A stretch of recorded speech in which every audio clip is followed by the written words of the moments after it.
Hey everyone, welcome to this episode of Quick History. Today I'll be talking about the Civil Disobedience Movement, and because this is a quick history, we'll be done in just 10 minutes or less. So let's begin. Before we learn about civil disobedience, we need to know about the circumstances that led to such a mass movement.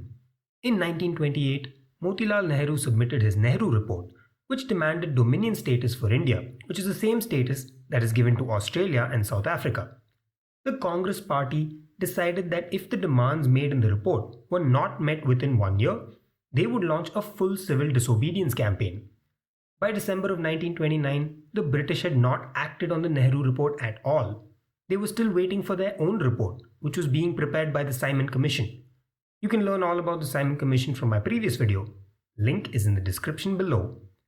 At the Lahore session of the Congress Party in 1929, it was decided that the people would not continue waiting any longer. Jawaharlal Nehru, who was heading the Lahore session, called for Purna Swaraj or complete independence from the British. At midnight on the 31st of December in 1929, the Indian National Congress defied the British government by raising the tricolour flag of India in Lahore. The Congress Party, led by Gandhi and Nehru, publicly issued the Declaration of Sovereignty and Self-Rule and declared that Independence Day would be celebrated on the 26th of January in 1930. The Congress Working Committee gave Gandhi the responsibility for organizing the first act of civil disobedience, after which the Congress would take charge of the movement. Gandhi wished to begin civil disobedience with a satyagraha aimed at the British salt tax. The Salt Act of 1882 gave the British a monopoly on the collection and manufacture of salt, and they could levy a separate salt tax on the public. Violation of the Salt Act was a criminal offence. Even though salt was freely available to people living on the coast, as they could just make it by evaporation of seawater, Indians were forced to buy it from the colonial government. Initially, several nationalist leaders in the Congress didn't believe that the public would react with much enthusiasm to the movement, as they did not think that salt was such a powerful influencer of society at the time. On the other hand, Gandhi felt that this protest would dramatize Purna Swaraj in a way that was meaningful to every Indian. He believed that it would build unity between the Hindus and the Muslims by fighting for something that affected them equally. So what was Gandhi's plan for the Salt March? The Salt Satyagraha would begin on the 12th of March in Sabarmati Ashram, and it would end in Dandi, with Gandhi breaking the Salt Act on the 6th of April. Gandhi chose the 6th of April to launch the mass breaking of the Salt Law for a symbolic reason. It was the first day of National Week, which had begun in 1919 when Gandhi organized the national strike against the Rowlatt Act. For the march itself, Gandhi wanted the strictest discipline, and his followers were to adhere to the principles of non-violence at all times. For that reason, he didn't recruit any marchers from the Congress Party. Instead, he called upon the residents of his own ashram, who were trained in Gandhi's strict standards of discipline, to join him. The march would last 24 days and would pass through 48 villages. Gandhi sent scouts to each village ahead of the march so that he could plan out the talks and speeches that he would be giving the people of these villages. Events at each village were scheduled and publicized in several Indian and foreign publications. On the 2nd of March in 1930, Gandhi wrote to the Viceroy, Lord Irwin, offering to stop the march if Irwin met 11 demands, including reduction of land revenue assessments, reduction of military spending, introducing a tariff on foreign cloth, and obviously abolishing the salt tax. However, the Viceroy did not consider the salt protest to be a threat to the British government. He didn't give any response to Gandhi or the Congress leaders, and he basically did nothing to prevent the movement. After he ignored the letter and refused to meet with Gandhi, the Salt Satyagraha was set in motion. On the 12th of March, Gandhi and 78 of his trusted followers set out on foot for the coastal village of Dandi in Gujarat, which was over 390 kilometers away from their starting point at Sabarmati Ashram.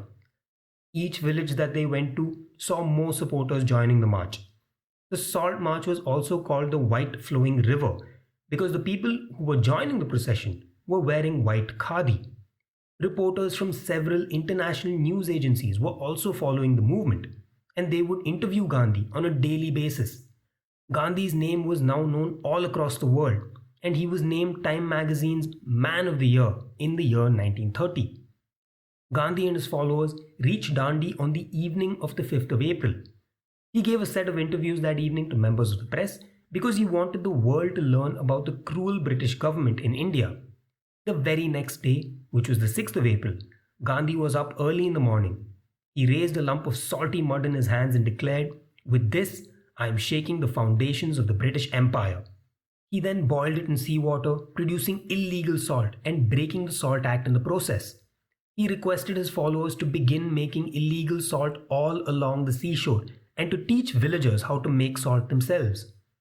While Gandhi marched along India's west coast, his close associate, C. Rajagopalachari, organized a salt march on the east coast called the Vedaranyam Satyagraha.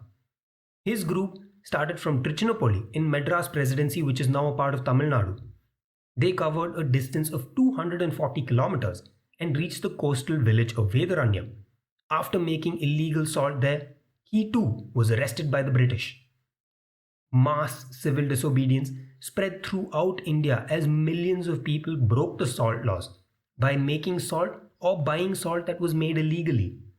It is interesting to note that a pinch of salt made by Gandhi himself sold for a staggering 1,600 rupees, which was the equivalent of $750 at the time. What had begun as a salt satyagraha quickly grew into a mass movement. The features of this new civil disobedience movement were similar to the non-cooperation movement which Gandhi had organized previously. British cloth and goods were boycotted. Indians who worked in British institutions such as the army, police, civil services and the courts were asked to quit their positions.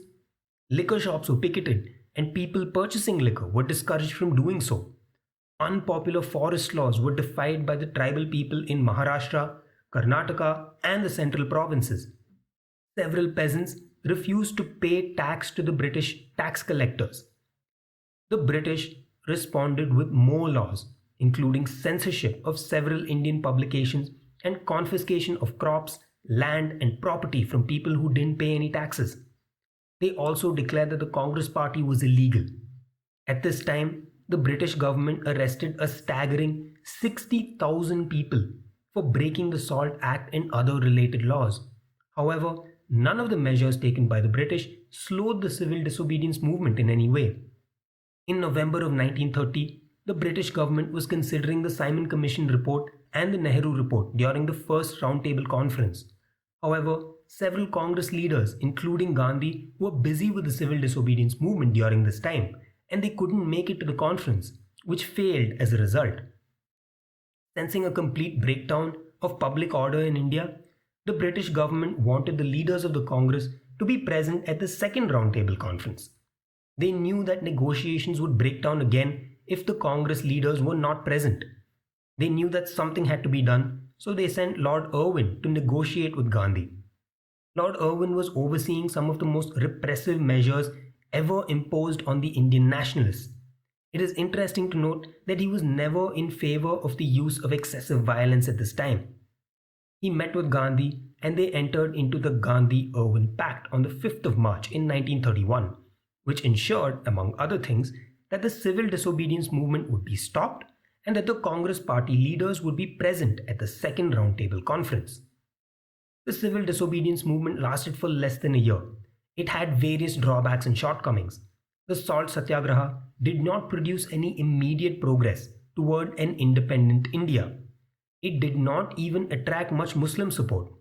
Several Dalit leaders, such as Dr. Ambedkar, also did not participate in the movement. The movement did not see any immediate policy responses from the British as well. Congress leaders decided to end the Satyagraha as official policy in 1934.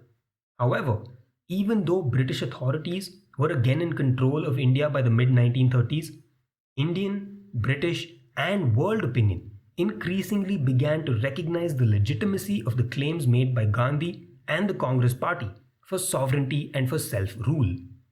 The British government was coming to terms that their empire was now failing in India. The Satyagraha campaign of the 1930s also forced the British to recognize that their control of India depended entirely on the consent of Indians, and the Salt Satyagraha was a significant step in the British losing the support of the Indian masses. Thus, the Satyagraha organized by Gandhi had several shortcomings, but it was still a powerful tool against the British Empire. And that's been the civil disobedience movement in less than 10 minutes. If you like that video, don't forget to comment, share, and subscribe.